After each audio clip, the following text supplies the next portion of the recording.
Hello everyone, glad to be back. Today is 27th of January. Now it's 5 o'clock in the afternoon, Moscow time. I'm Levan Gudadze and this is my channel in which I share latest updates on the news that are making headlines in Russian media outlets and Russian language pages on different internet platforms. Even though today is a quiet day news-wise, and this video probably gonna be short.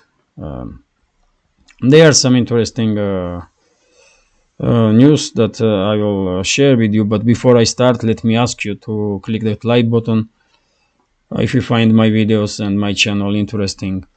Leave some commentary and share information about my channel with your friends. That will greatly increase my chances to reach wider audience.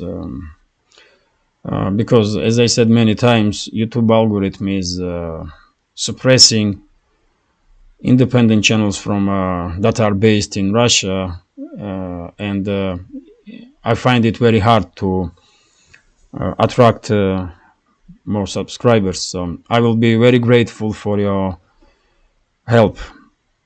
That's been said, let's talk about some interesting topics now, and I will start with this short video. I will open my Telegram channel. This is top US diplomat, so-called diplomat, Victoria Nuland, and just listen what she's saying, man. Senator Cruz, like you, I am, and I think the administration is very gratified to know that Nord Stream 2 is now, as you like to say, a hunk of metal at the bottom of the sea. You know, there you go. Top US diplomat basically openly stating that she is a terrorist and the US government is a terrorist organization. How else you going to interpret her words that she is grateful that Nord Stream 2 is now chunk of metal on the bottom of the sea? She is openly celebrating terroristic attack, man, on Russian pipelines. This is crazy, man. And what else? What other proof anybody needs to realize that the U.S. run by mass murderers and terrorists? It's simple true, you know. U.S. are run by mass murderers and terrorists. That's it. And sadly, U.S. citizens that have great history of fighting for freedom, majority of U.S. citizens,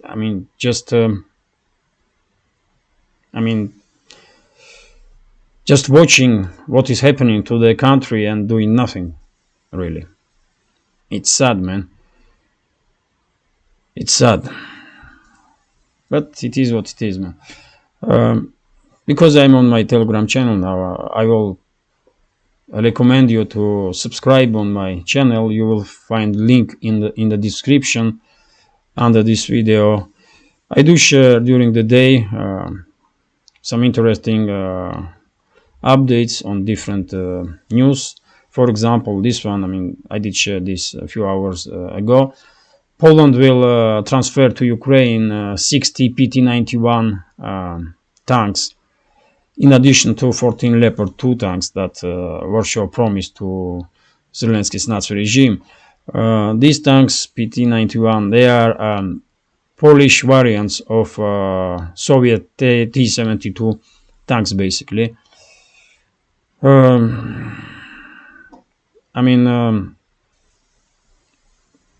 They are okay tanks. They are not they're gonna be able to do some damage with a professional crew, but as I said many times, man, no matter how many tanks or other military equipment Zelensky's Nazi regime will receive from this conflict, Russia will anyway emerge as victorious. I have no doubts about it. But more weapons NATO member states will send to Ukraine, longer this conflict will continue and more damage will be done to, first of all, to Ukraine and Ukrainians, to Russia too, obviously. But point is that, as I said in my yesterday's video, if Western elites will continue in this path of constant escalation, one day Moscow may find itself in a kind of corner where when there will be no other ways, or maybe Russian leadership may see no other way out other than using tactical nuclear weapons against its enemy, and that may either finish this conflict straight away, military part of it at least, or escalate even more, and then we are in a all-out nuclear war, which will probably end the modern world as we know it.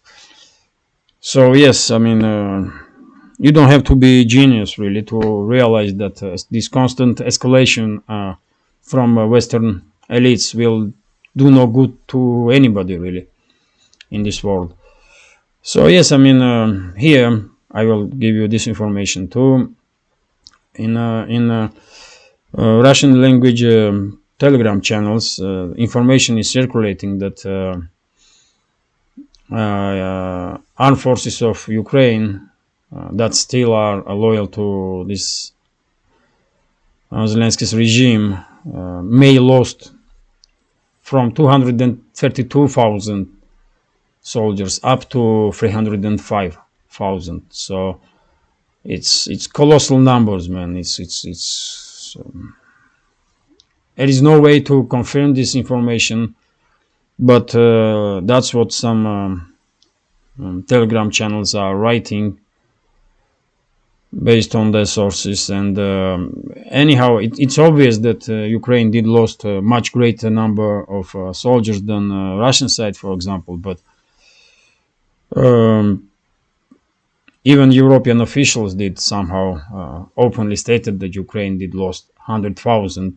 But it's very well may be that its losses of Ukraine is much greater, like 200% greater than what was believed previously. So yeah, so I will encourage you to subscribe on my Telegram channel. As you see, I do share interesting news there during the day. And now let's see what Russian main media outlets are writing about. Here we have TASS news agency, and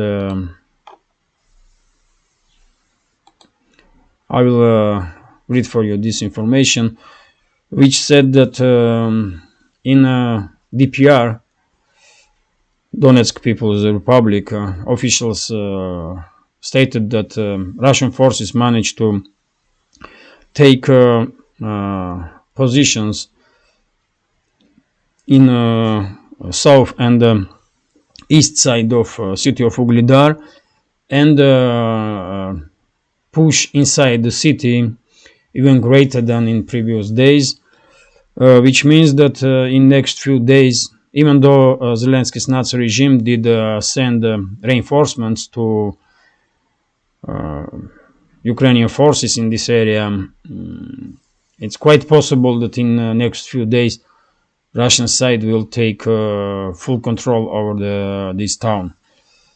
Let's see how will situation develop there. Here we have this is RIA Novosti news agency. Here we have information that yesterday's cruise missile strikes on logistic and energo infrastructure of Zelensky's Nazi regime was conducted in attempt to disrupt Zelensky's regime to transfer its large volume of military equipment from western parts of Ukraine to near to the near to a front line. And Russian side is saying that Russian Defense Ministry basically saying that missile strike was successful. And as we know, yesterday many energo facilities were hit, as well as logistical infrastructure. So Zelensky's regime probably will have some difficulties to transfer large volumes of military equipment and ammunition to the front line by railways. But anyway, this is a tactical level of development, nothing too great, really. So let's go and see what other news we have here. RIA Novosti again.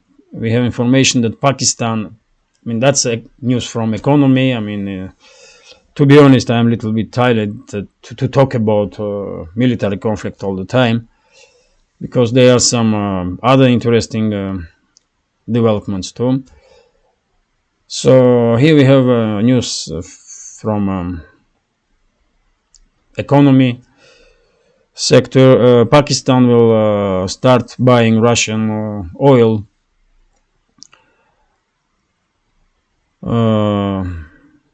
from April, and probably will become one of the big partners of Russian energy companies. That's example of diversification of Russian oil and gas exports. And to be honest, me personally, I hope that Russian side will basically stop any economical activities with the Western countries, particularly in energo sector. And as you know, probably Russia was supplying Western countries not just with oil and gas, but with even in USA, most of the nuclear power plants are running on Russian nuclear fuel, believe it or not. So in my understanding, Russia should stop any economical activities with Western states, because this world is much bigger than West, and there is many regions and many countries in this world that love to have a good or great relations with Russia, and that's a way that Moscow should go. That's my personal opinion, but at least before in Western countries we will see some decent people in governments and in elites, which will not happen for a long time, if ever happen, you know. So yes, it is what it is, man. Here we have yet again from economy information about some economical stuff. Here we have information that new Russian civilian aircraft MS-21, which will be able to which will be built in two variants. That's civilian aircraft. One variant will carry 163 passengers, second one 211 passengers. This plane will be manufacturing of this plane will start in 2024, and that's quite good news, because maybe you are familiar with this information, but China in next few decades will Chinese avia companies will buy thousands of planes, new planes, and that's why Chinese manufacturers are trying to build their own civilian planes that can fly like at least 4 or 5,000 kilometers. We call it Srednji Magistralny, that's middle range planes, if I may say. So if Russia develops this plane, there is a good chances that together with China or maybe separately, Russian companies will find a great market in China, which will be enough for Russian companies to work for decades and decades. So that's quite interesting news. I hope Russian side will manage to start manufacturing MS-21 in a year's time, because it's not easy stuff, man, to build the planes, man. So great news, really. This information about war again. Come on, man. Enough talks about this conflict. So yeah, as I said, we do. Today is a quiet day. News-wise, this video is already 16 minutes, so I will probably finish now. So yes, if you find, as I said already, if you find this video or my channel interesting, please click that like button. Leave some commentary about any topic that is interesting for you, and share information about my channel with your friends. That will greatly increase my chances to reach wider audience. So yes, today is a Friday, so have a nice weekend and take care. See you soon.